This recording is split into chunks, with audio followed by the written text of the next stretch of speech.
अज्ञानतिमिरान्धस्य ज्ञानञ्जनशलाकया चक्षुरुन्मिलितं येन तस्मै श्रीगुरुवे नमः। श्री चैतन्य चरितामृत मध्य लीला चैप्टर 22 डिवोशनल सर्विस के बारे में इसमें चैतन्य महाप्रभु ने बहुत खुल के बताया है। और प्रयार संख्या 106 श्रवणादि क्रियाकार स्वरूप लक्षण तटस्थ लक्षणे उपजाया प्रेम धन।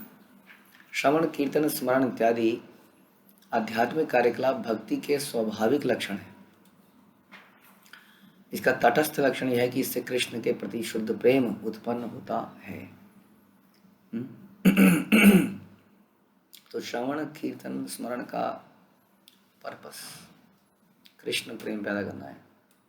हम कोई चैप्टर पढ़ते हैं तो चैप्टर के प्रारंभ में या पुस्तक के प्रारंभ में कुछ प्रस्तावनाएं, कुछ चीज़ें ऐसी लिखी होती हैं लेखक के बारे में, कुछ इस समय पर पता चलता है कि बुक किस कॉन्टेक्स्ट में लिखी गई, किसने लिखी, कब लिखी और इसका पर्पस क्या है। इस चैप्टर से आप ये सीखेंगे। तो इसलिए जब हम श्रवण कीर्तन स्मरण करें तो हमारा उद्देश्य क्लियर होना चाहिए। स्मरण कीर्तन श्रवण का पर्पस कभी भी बुद्धि को बढ़ाना नहीं है। ये सुनते हैं, कोई पॉइंट निकलेगा, इस पॉइंट को दूसरों को बताएंगे तो बढ़िया, परिवार में कहीं पर बताएंगे, किसी जगह पर बताएंगे। तो बताने का पर्पस भी कृष्ण सेवा भी हो सकता है और ज्ञान का प्रदर्शन भी हो सकता है। तो जब हम श्रवण करें, कीर्तन करें तो ज्ञान वर्धित करने के लिए ना करें बल्कि प्रेम को बढ़ाने के लिए करें, यही उद्देश्य से। तो इसका मतलब बहुत ही कोमल, बहुत ही मतलब श्रद्धापूर्ण सुनना पड़ेगा इसके लिए। तो ये स्वाभाविक चीज़ें हैं, इसी से भक्ति बढ़ती है, बता रहे हैं। यहीं से शुद्ध प्रेम होता है। इसलिए बोलते हैं कि श्रवण कीर्तन बहुत ही महत्वपूर्ण है हमारे लिए। कीर्तन में जपा, संकीर्तन, भगवान की ग्लोरिफिकेशन, भक्तों की, ये सब, और श्रवण में यही उसका इन्हीं चीज़ों को सुनना, इन्हीं सारी चीज़ों को सुनना श्रवण में आ जाता है। नित्य सिद्ध कृष्ण प्रेम साध्य कबु नय, श्रवण आदि शुद्ध चित्ते करे उदय। कृष्ण के प्रति शुद्ध प्रेम जीवों के हृदय में नित्य स्थापित रहता है, यानी कि एक प्रेम हमारे हृदय में होता है। ये ऐसी वस्तु नहीं है जिससे किसी अन्य स्रोत से प्राप्त किया जाए, ये हमारे पास पहले से ही है। लेकिन इस पे परत पड़ जाती है ना। कई बार कुछ ऐसे मिसअंडरस्टैंडिंग्स हो जाती हैं हमारे किसी रिलेशन में, तो उसकी वजह से वो थोड़ी सी खटास पैदा, लेकिन प्रेम फिर भी होता है। वो लगाव को हम समाप्त नहीं कर पाते, कुछ घटना ऐसी हो जाती है, लेकिन यदि कोई आके उसको क्लियरिफाई कर दे तो फिर से वही जागृत कर देते हैं हम। जब श्रवण तथा कीर्तन से हृदय शुद्ध हो जाता है तब वह प्रेम स्वाभाविक रूप से जागृत हो जाता है। तो बहुत सारी कुंठाएं हमारे हृदय में आ जाती हैं, किसी के बारे में कुछ सोच लेते हैं, कुछ विचार बना लेते हैं, लेकिन जब कोई उन्नत व्यक्ति उनको दूर कर देता है, उन विचारों को, गलत चीज़ों को, हमारे हृदय को फिर से शुद्ध कर देता है, तो वो प्रेम फिर से जागृत हो जाता है। तो ऐसे ही भगवान के साथ है। भगवान के साथ तो हम उसको जन्मों से भूल गए हैं। थोड़ी समस्या गंभीर है, बहुत गंभीर है, क्योंकि इस जन्म में तो हम, इस जन्म के कोई रिलेशन है उनमें, उनके साथ गड़बड़ होती है तो जब कोई याद दिलाता है तुरंत याद आ जाता है।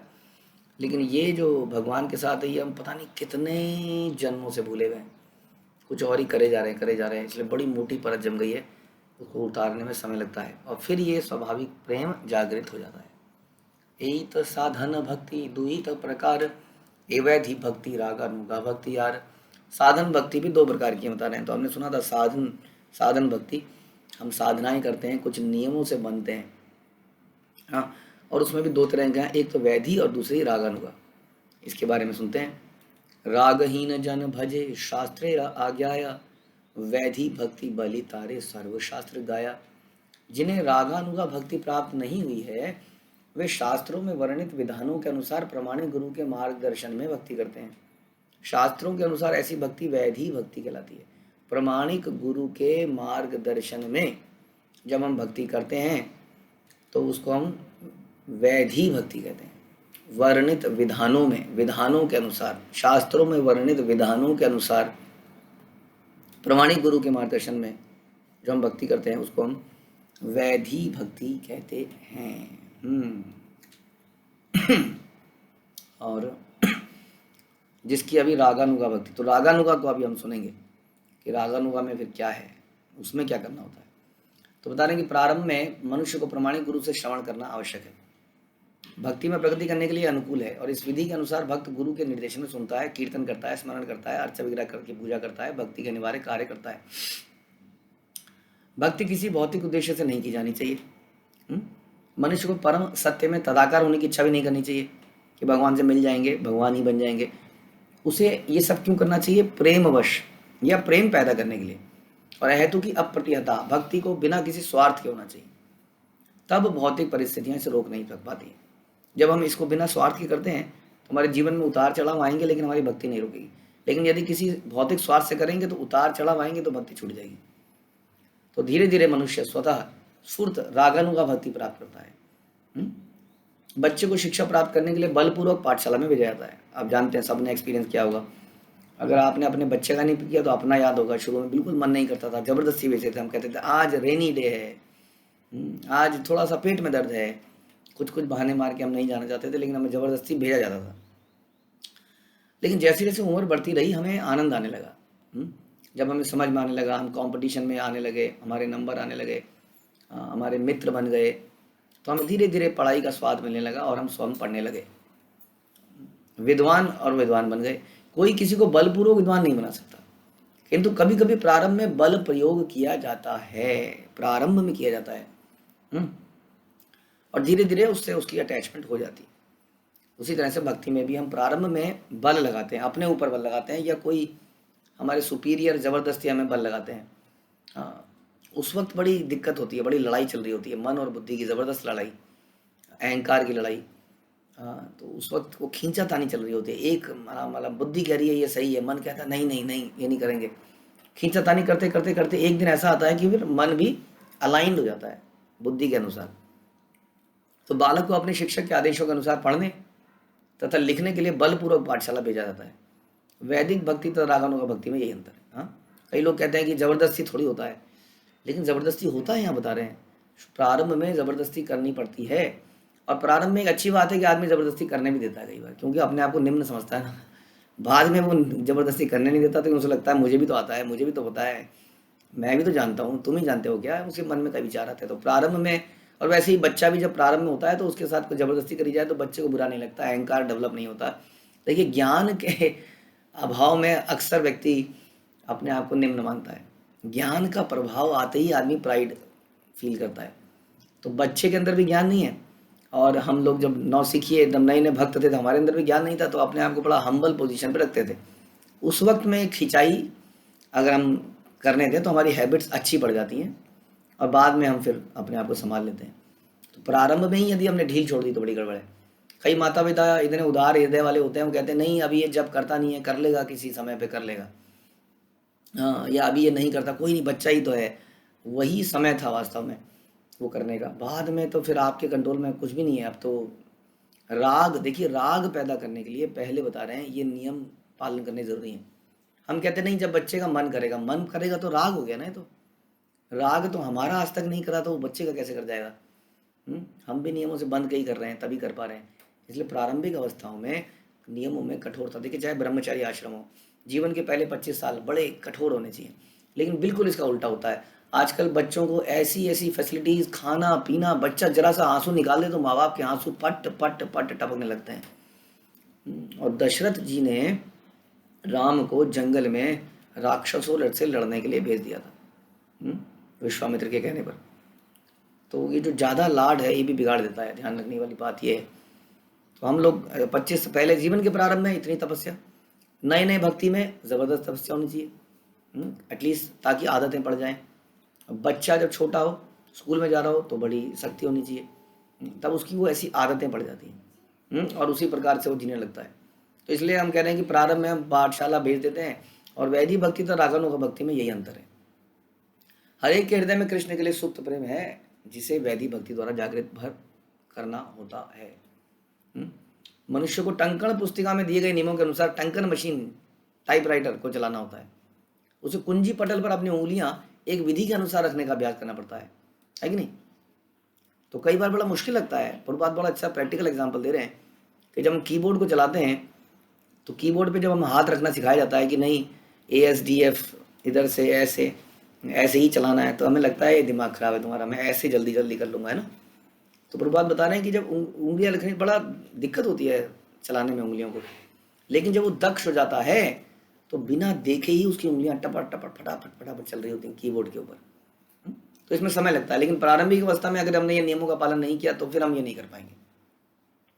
तो प्रारंभिक अवस्था में नियमों से बंधना बड़ा मुश्किल लगता है कि नहीं? किसी भी चीज़ में, चाहे आप कार चलानी क्यों ना सीखो, तो हमको ही बताएगा कि ऐसे पूरा क्लच दबाना है, तो हम जनरली कई चीज़ों को थोड़ा ग्रांटेड ले लेते हैं। गड़बड़ अगर उस वक्त हमने गड़बड़ कर ली प्रारंभिक अवस्थाओं में, तो हमारी पूरी ज़िंदगी वही गलत आदतें पड़ी रहेंगी। इसलिए मैं तो कहता हूँ प्रारंभिक अवस्थाओं में भी क्या, हमेशा ही प्रारंभिक अवस्थाओं में ईजी इसलिए क्योंकि हमारे अंदर अहंकार नहीं है। बाद में ये अहंकार बड़ा तंग करता है, किसी की बात सुनने के लिए कोई टोक देता है तो बड़ा बुरा लगता है। तो इसलिए बता रहे हैं कि मनुष्य को गुरु द्वारा नियमबद्ध किए गए भक्ति विधानों का पालन करना होता है, तब वह रागानुगा भक्ति प्राप्त कर सकता है। लेकिन अक्सर लोग बंधना नहीं चाहते हैं इस प्रकार से, और स्वाभाविक अपने मन की भक्ति करना चाहते हैं। उन्हें लगता है कि ये कोई भक्ति हुई नियमों में बन के, इसमें प्रेम कहाँ है? जबकि शास्त्र बता रहे हैं कि प्रेम पैदा करने का यही तरीका। इवन भगवान गीता में कहते हैं कि in the beginning you have to follow the rules and regulations of bhakti yoga. गुरु के निर्देशानुसार, बंध के नियमों के अनुसार, ऐसे। यह प्रेम हर एक के हृदय में पहले से विद्यमान है। तो बंधना, जैसे हम माला के लिए अपने आप को बांधते हैं, सवेरे उठने के लिए अपने आप को बांधते हैं, तो रागानुगा भक्ति कृत्रिम नहीं है। ऐसा मत सोचिए ये तो आर्टिफिशियली कर रहे हैं ना, इसका मतलब हम ज़बरदस्ती कर रहे हैं। ये देखिए, ये दिखावे में और प्रैक्टिस में अंतर है। दिखावे में तो आदमी दिखावा कर रहा है, वो करना थोड़ी चाहता है, वो दिखा रहा है कि मैं कर रहा हूँ। जैसे कई बार कई लोग बीड बैग में हाथ डाल लेते हैं, पूरे दिन डाले रखते हैं, ऐसा लगता है कि माला जप रहे हैं। वो तो दिखावा हो गया। एक व्यक्ति है जो प्रयास कर रहा है, अभी उसके अंदर प्रेम नहीं आ रहा है, नो प्रॉब्लम। माला करते हुए उसके आंसू नहीं गिर रहे हैं, कोई भी दिक्कत नहीं है, लेकिन वो करे जा रहा है, करे जा रहा है। भगवान उसके प्रयास से प्रसन्न होते हैं। देखिए, ये हम अक्सर बोलते हैं, स्पिरिचुअल जगत सब कुछ प्रयास पर आधारित है, ना कि रिजल्ट पर। हमारे प्रयास देखे जाते हैं कितने जेन्युइन है, कितना प्रयास कर रहा है व्यक्ति शरणागति होने का, नियमों का पालन करने का। ये बिल्कुल भी इम्पोर्टेंट नहीं है किसके आंसू निकल रहे हैं, कौन, ये तो रागानुगा, ये तो सहजिया हो गया। लेकिन कौन नियमों में बदलना चाह रहा है, प्रयास कर रहा है, आंसू निकल रहे हैं कि नहीं, डज नॉट मैटर। वो व्यक्ति को भगवान कृपा देते हैं, और भगवान की कृपा से वो बहुत आगे निकल जाता है। तो ये समझने की बात है। इसलिए मात्र वैदिक भक्ति करते रहने पर रागानुगा भक्ति तक पहुंचा जा सकता है। इस तरह श्रवण और कीर्तन का अभ्यास करना आवश्यक है। मंदिर की सफाई, अपनी सफाई, प्रातःकाल उठना, मंगल आरती करना इत्यादि विधान करने आवश्यक हैं। हम कई बार कहते हैं क्या यार इतना ये मत करो, ये मत करो, ये करो, ये मत करो, ये करो, ये मत खाओ, ये मत खाओ, ऐसे कपड़े मत पहनो, वैसे कपड़े मत पहनो, ऐसे बाल बनाओ, ऐसे ये करो, ऐसे देखो, ऐसे बोलो। प्रभुपाद कह रहे हैं ये सारे नियम बड़े आवश्यक हैं, विधान बड़े आवश्यक हैं। यदि वह प्रारंभ में रागानुगा भक्ति नहीं कर पाता तो उसे गुरु के आदेश अनुसार वैधि भक्ति ग्रहण करनी चाहिए। इन विधि विधानों का पालन करना ही वैधि भक्ति कहलाता है। तस्माद् भारत सर्वात्मा भगवान हरिरीश्वर श्रोतव्य कीर्तितव्यश्च समर्तव्यश्चेष्छता भयम्।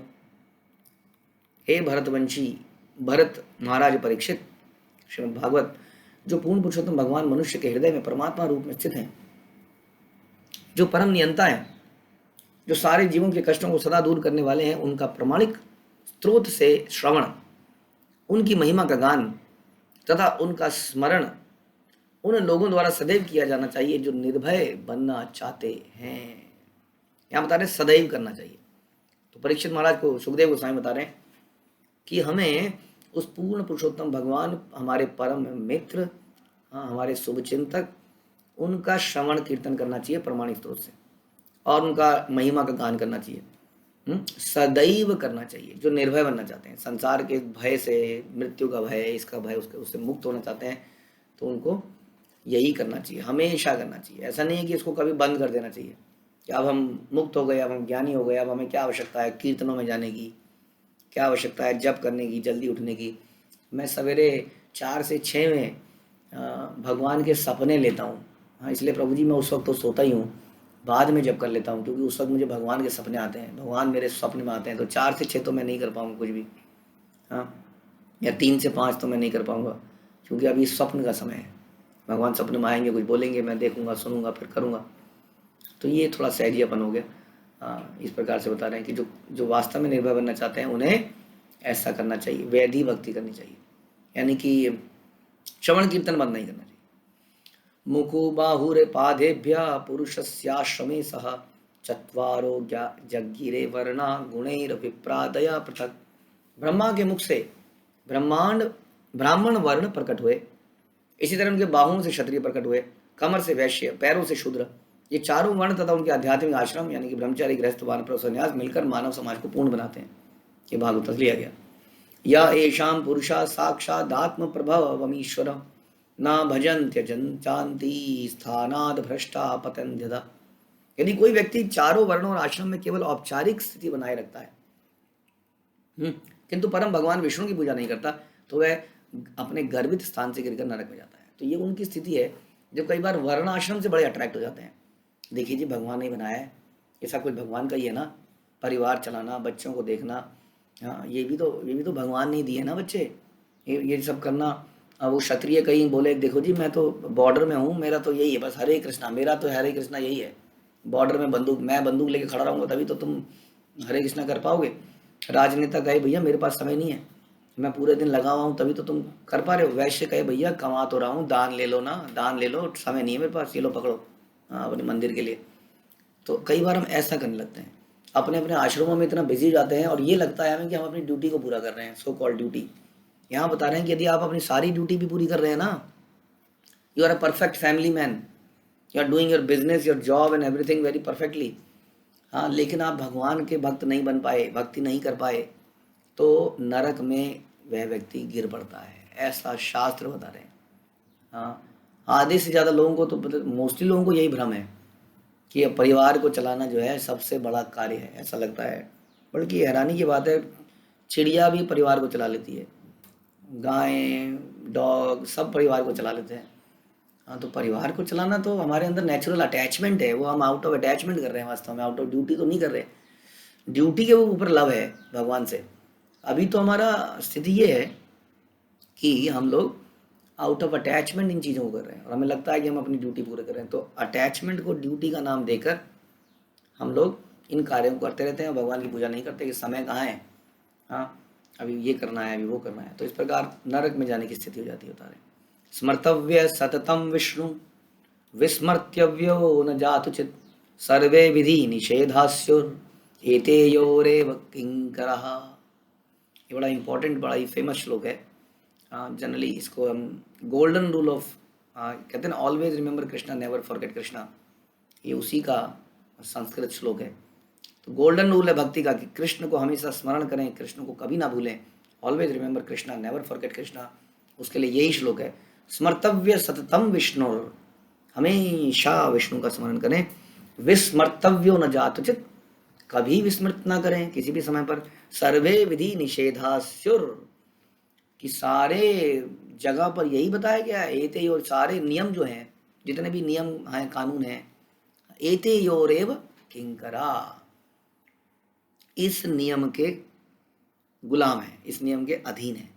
तो बहुत सारे नियम होंगे संसार में, जैसे मैं अभी बता रहा था कि पारिवारिक नियम है जी, परिवार को ये करना है जी, इसके साथ भी रिलेशन बनाना है जी, वहाँ जाना है जी, आज ये है जी, आज ये है, आज तो इतने तो फंक्शन बना लिए हम लोगों ने, लोग दूर दूर रहने लगे। पहले तो सारा कुटुंब एक साथ ही रहता था, अब कुटुंब इधर है, कोई कहाँ है कोई कहाँ है, अब किसी का बर्थडे है तो जाना पड़ रहा है, किसी का रोका है तो जाना पड़ रहा है। तो बहुत कुछ चक्करों में कई बार हम अपने भक्ति को सेकेंडरी कर देते हैं।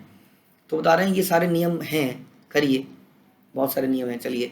लेकिन एत योरेव किंकरा, ये इस नियम के दास हैं। कौन से नियम के?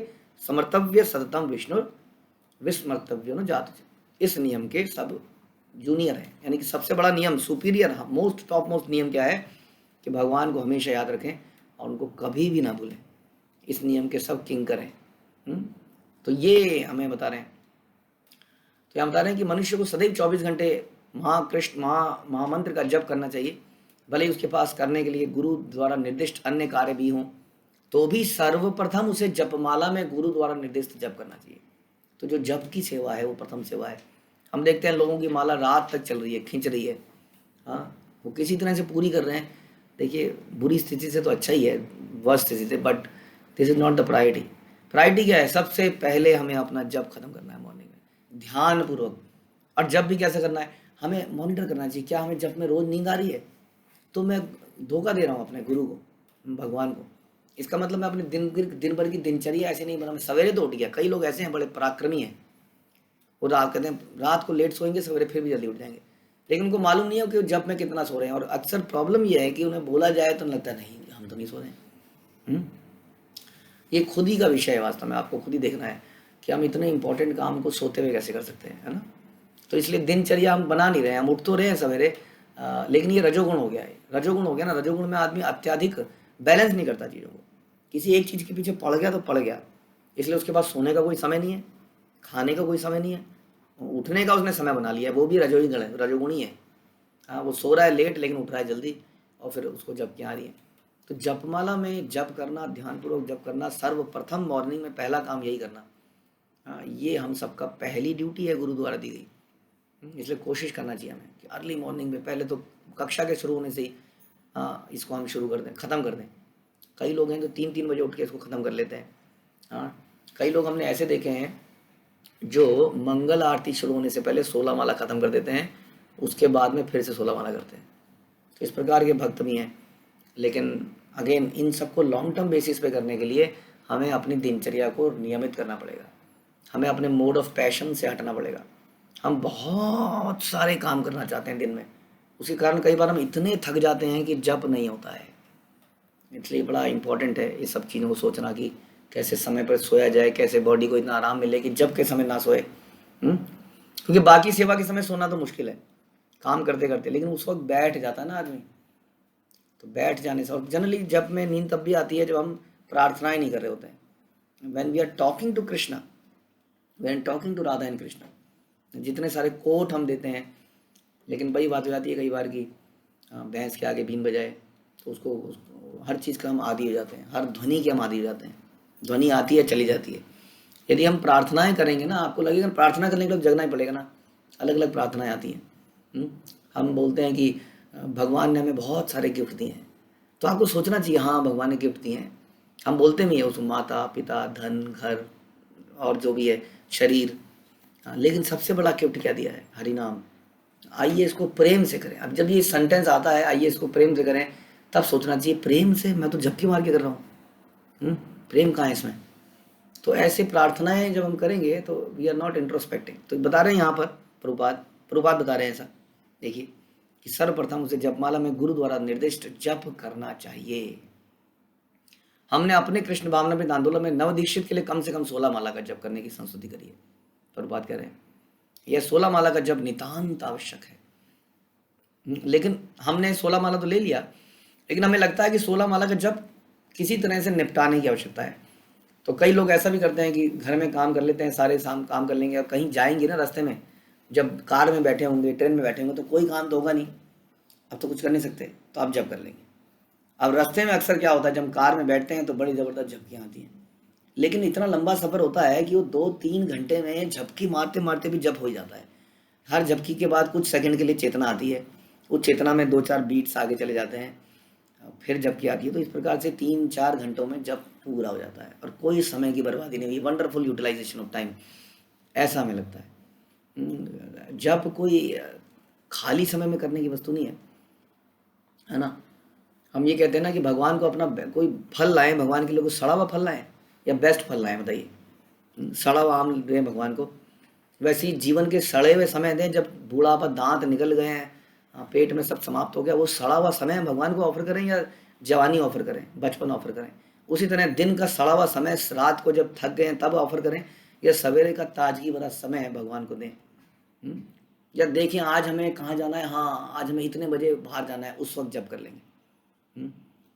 तो इस प्रकार से यहाँ बता रहे हैं कि ये नितांत आवश्यक है, इसको ध्यान से करें। 16 माला का जप ध्यानपूर्वक। उसके अलावा जो एक्स्ट्रा माला कर रहे हैं वो आप चलते फिरते कर लीजिए, बाद में कर लीजिए, दैट इज ओके। तो कृष्ण का स्मरण किया फिर भी, लेकिन इतने कैजुअल ना हो जाए। देखो क्या होता है ना, हमारी हैबिट बन जाती है। यदि कई बार लोग क्या कहते हैं कि अच्छा 16 माला ध्यान से बाकी तो करते रहेंगे, तो फिर क्या होता है पूरे दिन हमारे हाथ में माला होती है और हम बात कर रहे हैं माला कर रहे हैं, बात कर रहे हैं माला, ये भी ठीक नहीं है। नहीं, क्योंकि इससे वो हैबिट्स पड़ जाती हैं फिर वैसी माला करने की। हाँ, अगर आप पूरे दिन भी माला कर रहे हैं तो कोशिश ये कीजिए कि एक माला का समय निकालिए, एक माला करिए, माला रख दीजिए। बीच में 5 मिनट निकल रहे हैं तो 5 मिनट माला कीजिए, माला को गले में लटका लेके रखिए नोके। लेकिन साथ साथ सारे काम करते करते माला कर सकते हैं, लेकिन उससे हमारी हैबिट पड़ जाती है माला करने, वैसी माला करने की। तो मे बी देन बेटर है कि माला में ना करें, फिर ऐसे ही बोलते रहें, ताकि माला हाथ में आते ही थोड़ा सा करंट लगे, नहीं अब माला हाथ में है, अब नहीं। वैसे चलते फिरते आपके मुंह से निकल रहा है, इट्स ओके। ऐसा मेरा तो एक्सपीरियंस ऐसा ही है कि फिर हम वैसी हैबिट बना लेते हैं। तो सारे विधानों में गुरु द्वारा दिया गया 16 माला करने का जप जो है, जप का आदेश अत्यावश्यक है। और मैंने देखा इसी में सबसे ज़्यादा समस्या है। बच्चे भी हमारे सारी डिवोशनल एक्टिविटी कर लेंगे, लेकिन जप कराना बच्चों से बड़ा मुश्किल है। बच्चों से क्यों मुश्किल है, हमसे ही जप कराना मुश्किल हो रहा है ना। समस्या ये है। तो कोई चाहे पुस्तक बेचे, आजीवन सदस्य बनाए, प्रभुपाद देखिए बहुत क्लियरली बता रहे हैं, बड़ी कृपावश। चाहे कोई भी सेवा में लगे हो, भयंकर से भयंकर प्रोजेक्ट कर रहे हो, नहीं चाहिए। प्रभुपाद ने एक जगह वैसा बोला कि यदि आप अपनी 16 माला किए बिना कोई प्रोजेक्ट, कोई सेवा करते हो तो वो it is not confirm that is a devotional activity. हाँ, तो डिवोशनल भक्तिमय सेवा, आप सोच रहे हैं मैं भक्तिमय सेवा कर रहा हूँ, प्रभुपाद कह रहे हैं नहीं नहीं, कोई गारंटी नहीं है, क्योंकि आपका जप ही ध्यानपूर्वक नहीं हुआ, चेतना ही शुद्ध नहीं हो रही है। तो आप पुस्तक बेच रहे हो, बड़े बड़े आजीवन सदस्य बना रहे हो, बड़ी बड़ी डोनेशन ला रहे हो, कोई और सेवा कर रहे हो, कोई भी कार्य सामान्य नहीं है। ये कृष्ण का स्मरण बनाने में प्रेरक बनते हैं, लेकिन फिर भी जब जो है सबसे इंपॉर्टेंट माना जाता है, सबसे इंपॉर्टेंट सेवा। जब कोई संकीर्तन टोली में जाता है, पुस्तकें बेचता है, तो उसे सहज ही स्मरण होता है कि वह कृष्ण की पुस्तकें बेचने जा रहा है, इस तरह में कृष्ण का स्मरण करता है। जब कोई सदस्य बनाने जाता है तो वह कृष्ण के विषय में बातें करता है, कृष्ण का स्मरण करता है। तो प्रभुपाद कह रहे हैं कि सवेरे तो आपको जैसे आपने जप कर लिया ध्यानपूर्वक, उसके बाद पूरे दिन में जब आप सेवाएं करते हैं तो उस वक्त भी आपको कृष्ण का स्मरण रहता ही है। जब पुस्तक बेच रहे हैं तो क्या कर रहे हैं, जब आप कोई भी सेवा कर रहे हैं तो आप यही तो कर रहे हैं, आप कृष्ण की प्रसन्नता के लिए, गुरु की प्रसन्नता के लिए कर रहे हैं, तो वो भी स्मरण है। निष्कर्ष यही है कि मनुष्य को ऐसा कार्य करना चाहिए जिससे वह सदैव कृष्ण का स्मरण करे। ऐसा नहीं है कि ये मॉर्निंग की भक्ति है, ये पूरे दिन की भक्ति है। अब देखिए, जो पूरे दिन में हम बिजनेस वगैरह जो भी कर रहे हैं, नौकरी कर रहे हैं, उसको कैसे कृष्ण के लिए करें। वे ऐसे कार्य करने से दूर रहे जो कृष्ण को भुलाने वाले हैं। कृष्ण भावनामृत के लिए ये 2 सिद्धांत आधारभूत हैं। कौन से? Always remember Krishna, never forget Krishna, स्मर्तव्य सततम विष्णुर, विस्मर्तव्य न जातुचित। स्मर्तम सततम विष्णुर, विस्मर्तव्यो न जातुचित। ये सिद्धांत ध्यान रखना है। बाकी सारे विधि विधान इसके अंडर में आते हैं। विविधांग साधन भक्तिर बहुत विस्तार, संक्षेपे कहिया किछु साधनांग सार। मैं भक्ति के विविध साधनांगों के विषय में कुछ कहूँगा, जिनका विस्तार अनेक प्रकार से हुआ है। मैं मुख्य साधनांगों के विषय में संक्षेप में कहना चाहता हूँ। चैतन्य महाप्रभु भक्ति के कुछ इम्पोर्टेंट एस्पेक्ट्स के ऊपर थोड़ा समराइज करके उसके ऊपर प्रकाश डालना चाहते हैं। वो क्या है? गुरुपादाश्रया दीक्षा, गुरुर सेवन, सद्धर्म शिक्षा, पृच्छा, साधु मार्गानुगमन। साधन भक्ति के मार्ग में निम्नलिखित अंगों का पालन करना चाहिए। पहला, एक प्रामाणिक गुरु की शरण ग्रहण करनी चाहिए, उसी से दीक्षा ली जाए, उसी की सेवा की जाए, गुरु से शिक्षा ग्रहण की जाए, भक्ति की शिक्षा के लिए प्रश्न किए जाएं, पूर्ववर्ती आचार्यों के पद चिन्हों का अनुगमन किया जाए, गुरु द्वारा दिए गए निर्देशों का पालन किया जाए। एक बार पहले पूरा पढ़ लेते हैं। आगे है 6, 7, 8, 9। कृष्ण प्रीत्य भोग त्याग, कृष्ण तीर्थे वास, यावन निवार्य प्रतिग्रह, एकादश उपवास।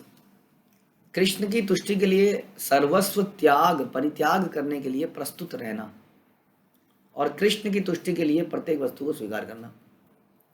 यानी कि अनुकूल से संकल्प, प्रतिकूल से वर्जन। जहाँ कृष्ण हो, जैसे वृंदावन, मथुरा, कृष्ण का मंदिर, वहीं पर रहना। जीविका निर्वाह के लिए आवश्यक हो उतना धन कमाना। एकादशी के दिन उपवास रखना। ये 9 चीज़ें बता रहे हैं कि बड़े महत्वपूर्ण अंग हैं। इनके ऊपर उसके बाद में 2 अंग और बता रहे हैं। एक मिनट रुक जाते हैं जरा से। नहीं, एक्चुअली में 14, 15, 16, 17, ये तो काफ़ी है। तो फिर मे बी ये 64 अंग बताएं जो भक्ति रस अमृत से, तो 20 अंग आएंगे अभी। थोड़ी देर एक की चर्चा हमें करनी पड़ेगी।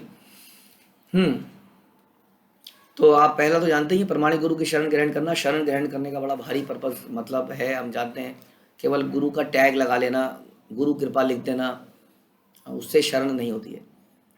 ऐसा कष्ट, ऐसा फैशन बना लेना कि हम हमारे भी गुरु। गुरु की शरण का मतलब है उनके आदेशों का पालन करना। बता रहे हैं, आगे सुनिए, उससे क्लियर होगा।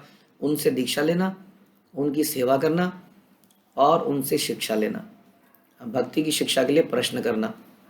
तो ये सारे कार्य पहले कार्य हैं, यहीं से शुरुआत होती है।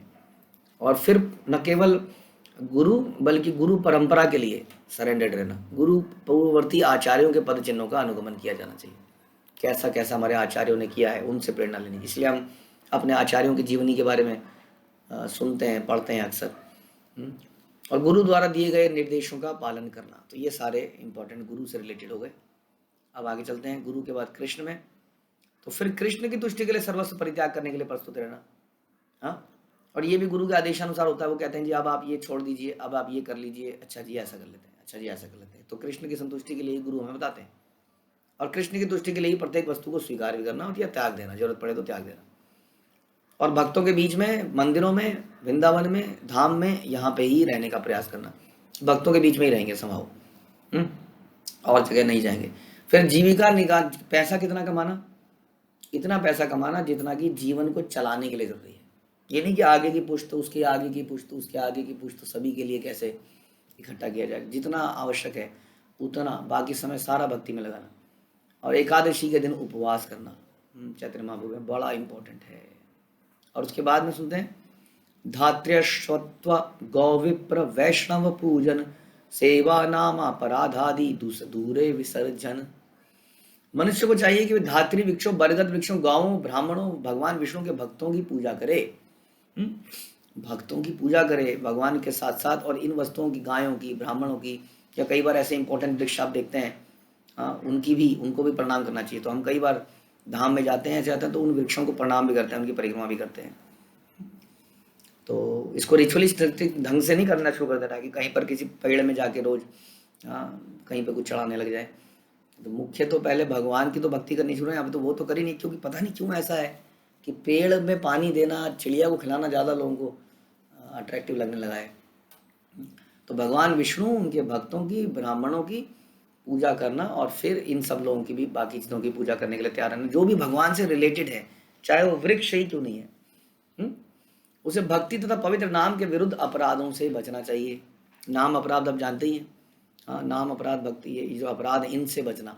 वैष्णव अपराध, वैष्णव अपराध की भी कई कई कैटेगरीज हैं। कैसे कैसे वैष्णव अपराध है, उसकी निंदा करना, उनसे गलत तरीके से बातचीत कर लेना, वैष्णव अपराध भी बहुत सारे होते हैं।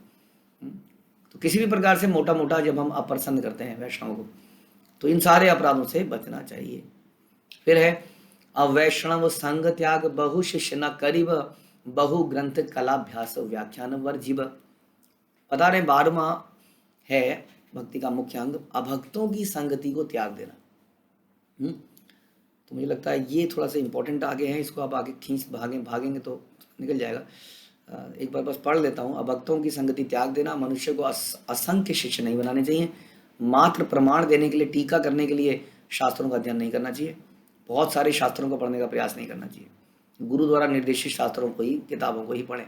इसकी चर्चा हम अगले सत्र में करेंगे। तो बहुत ही इंपॉर्टेंट चीज़ अंग बता रहे हैं भक्ति में कौन कौन से हैं, और हर अंग जो है, अब चैतन्य महाप्रभु कह रहे हैं मुख्य अंग बता रहा हूँ, यानी कि ये सारी बातें बड़ी इंपॉर्टेंट है और हमें नोट करते रहना चाहिए मेरे लिए। हाँ, ये मैं कमी कर रहा हूँ, ठीक है। तो इसको हम में भी दोबारा एक बार रिवाइज करेंगे। अब यही समाप्त करते हैं। हरे कृष्णा। श्रील प्रभुपाद की जय। श्री चैतन्य चरितामृत की जय। श्री कृष्णदास कविराज की जय।